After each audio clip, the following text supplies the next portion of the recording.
Welcome to the instructions video for the CIE Color Space Chromaticity Interactive Calculator. This tool helps you convert between different color representations, including XYZ tristimulus values, XY chromaticity coordinates, and RGB.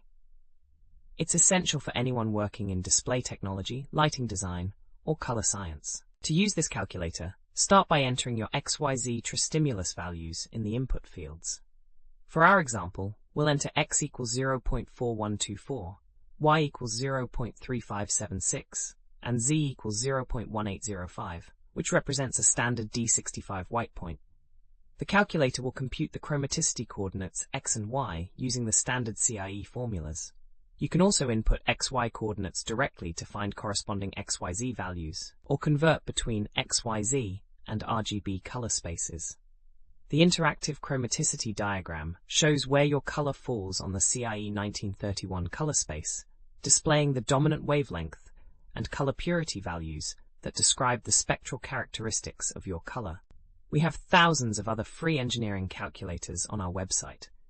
Head over and check them out.